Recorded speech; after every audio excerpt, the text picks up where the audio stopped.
What is the Boule Society? And what is the connection between Diddy, Jay-Z, Martin Luther King, uh, LeBron James, all these different people that get propped up when they're useful, right? According to Bishop Larry Gators. So it says how it started. What is the Boule Society? How it started.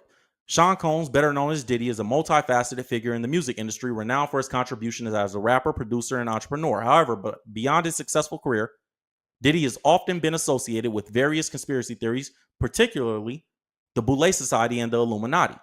This article explores the alleged connections and their implications. So, understanding the Boule Society. The Boule Society, formerly known as the Sigma Phi Phi fraternity, founded in 1904 as an exclusive organization for African American professionals. So slavery ended in 1865, 1904. That's about 40 years later. So I think that's kind of crazy in itself that a Boule Society was ever even able to be formed this way. But so it says it was founded in 1904 as an exclusive organization for African American professionals. It aimed to promote social networking and support amongst its members, who were often influential in their respective fields. While the Boule Society focused on uplifting the Black community, conspiracy theories suggest that it serves as a secret society with ties to the Illuminati, a term commonly associated with various theories regarding a global control and manipulation. So, essentially, this will be the Boule Society is a legitimate organization that people say is connected with as a branch of the actual Illuminati, which is the organization, the name that they give the organization for obviously people that are in control of everything in the world, banks, politics, elections, everything. So Diddy's alleged connection. I showed you guys LeBron's connection to it. I showed you why people think Jay-Z is connected to it, because Jay is saying start a society within society that's major, like the Negro Leagues. Diddy's connection, according to this article, it says Diddy's name frequently surfaces in the discussions about the Boule Society and the Illuminati. Some conspiracy theorists claim that his success in the music industry and business is a result of his alleged affiliation with these organizations. They argue that membership in the Boule Society provides access to a powerful network that can help individuals achieve significant influence and success. While these claims are often sensationalized, it's essential to approach them critically. Diddy is known for his ambitious strategic partnerships, leading some to interpret his success as evidence of occult influences rather than hard work and talent. We know that hard work, I'm going to tell you guys, if you don't know, if you're not aware, hard work and talent are not what's going to make you rich. And I can see why people would interpret Diddy's success as evidence of there's got to be something more than just hard work and talent. And that goes for a lot of people that are successful, right?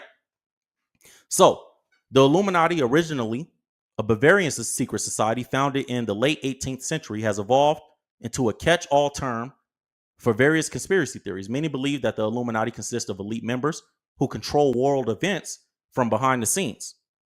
Diddy, along with other celebrities, have been linked to these theories with claims that they're a part of a larger agenda to manipulate public perception and control cultural narratives. The article says celebrity and conspiracy theories. Diddy is not alone in facing these allegations. Many high-profile figures are often drawn into the conspiracy theories surrounding the Illuminati. This phenomenon reflects the broader societal anxieties about power dynamics and the influence of celebrities in contemporary culture. The allure of conspiracy theories can stem from a desire to find explanation in complex issues such as systemic inequality and the concentration of wealth. We already know all that. Jay-Z has a line in a song called Legacy where he talks about this actually. So Jay says in this song called Legacy, if you guys go check it out, here's the lyrics on screen right now. We gon' start a society within a society. That's major, just like the Negro League. That's the part where people interpret that as him talking about the Boule Society. When he says, this is where all my money is going. This is how my companies, these are all my companies. This is how I want things distributed, in a song called Legacy. And then he says, we're going to start a society within society. That's major, just like the Negro League. If you know what the Negro League is, that's the baseball league that they started within the Major Baseball League. That was all black people, right? It was all for us to have our own baseball league, right? back in the day. So he said there was a time America wouldn't let us ball. Those times are now back, just now called Afrotech. Generational wealth. That's the key. My parents ain't have ish, so that shift started with me. If everybody's in this society, then you can see where these things come from. And this is why LeBron, that's the society, that's what the Boule Society is about. And this is why people say, that's what LeBron doing.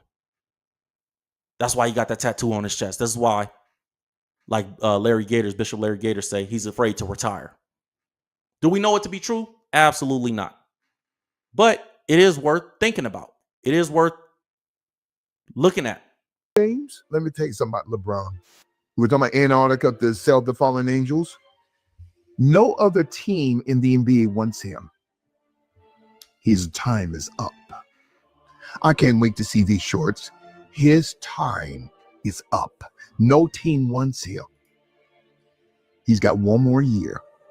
And when he retires, his number will be called to either him, his wife, his daughter, or one of his sons. Somebody has to be sacrificed because we allowed you, LeBron, to pass Kareem Abdul-Jabbar. I'm telling you how these deep state devils think.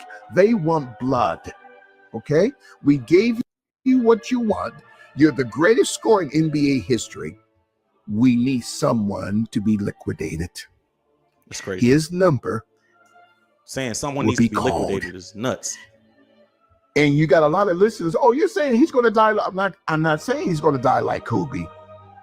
Something's about to come up. Be called. You see, anyone on that, especially the rappers. We talked about this the first time I was on your power show. To go higher into the rap industry, you have to be buck broken, like you said, in humiliation. Okay, that's something that we've heard a lot, right? I don't think that surprises anybody. The buck breaking and the humiliation rituals and different things like that, especially in the music business.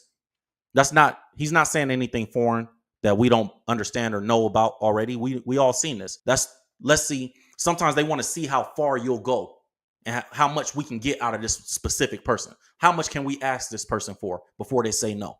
And a lot of people, you'd be surprised. You think people have morals, but a lot of people don't. They'll say yes because they really, really want the opportunity, or they'll say yes because they really, really want the money. And you think a lot of people are moral, and you look at, a lot of us look at everybody in the world the way we look at ourselves. Like, I would never do this, but bro, you have no idea. There's so many people, and they'll get you to agree to little stuff, and then little stuff, and then little stuff. Hey, can we get you to wear a dress? If you're an actor, can we get you to wear a dress in this scene? And we'll think it'd be funny. Then it's, hey, you're an actor. You should be able to kiss a man and play a gay character, and it's no big deal. And then you'll do it. And then the next thing, you have a sex scene with a man. And then they'll get you to do that. And then the next thing, it's always something else. That's the process of selling your soul. It always starts with, like, even if you read the Bible in the Garden of Eden, it didn't say Eve just went over there and just grabbed the fruit and ate it. It said, no, she looked at it first. He got her to pay attention to it first. Before he even paying attention to it, he got her to talk about it first. Did God say that you couldn't eat from the tree in the midst of the garden? And then after Eve said, the Bible says that Eve saw that the tree was good for food and pleasing to the eye. So the temptation started. So it's always a level to selling your soul. It's never just one contract, come here and we're going to give you $100 million and boom, boom, boom, and you out of there. No, it's gradual. It's gradual. So when he's talking about that, these are not things that surprise us so far. Let's keep hearing what he got to say. And so they're butt broken. That's the system. And if you don't want to give in, they're trying to destroy you. But LeBron James, so let me say this, and we're going to end it here today. LeBron James' days are numbered. His days are numbered.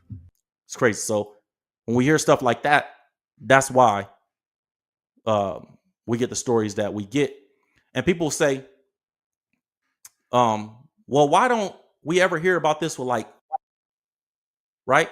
Like, why the white guys can, like, Tom Brady can just be successful for 20 years, go home and retire, and nobody ever says anything about these guys, right? And I think that's a great point. But it's also worth noting that Tom Brady's wife was a witch, according to Tom Brady. So maybe there's something different there. Obviously, Tom Brady being an All-American white boy, maybe that plays a factor in it too. Maybe. But listen to Tom Brady talking about how his wife was a witch and she used to help him win Super Bowl games. I thought this was important to actually note too, because the lesson in this for all of us is you don't know what sacrifices these guys made to get where they are. So let's watch this and then we'll get into that and we'll close this thing out. Going into the game, any special thing you carried into the game on Sunday that you had tucked away somewhere?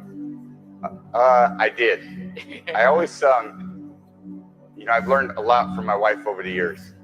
She's so about the power of intention, and believing things that are really going to happen. Mm-hmm. And she always makes a little altar for me at the game. My wife always makes a little altar for me at the game. Because she just wills it so much. And so she put together a little altar for me that I could bring with pictures of my kids. And I have these little special stones and healing stones and protection stones. And she has me wear a necklace and take these drops she makes. And people in the background laughing like it's funny. But this man is literally saying his wife was doing witchcraft to help him win Super Bowl games, making altars with his kids on it, bringing them stones, collecting little rituals. I say all these mantras. Look, I say all these mantras. And I stopped questioning her a long time ago. I did. I just shut up and listened. I stopped questioning her. I was saying mantras with these little stones and these altars that she would bring to the game. See, people don't be understanding, man. Everything you see that you perceive as successful is not of God.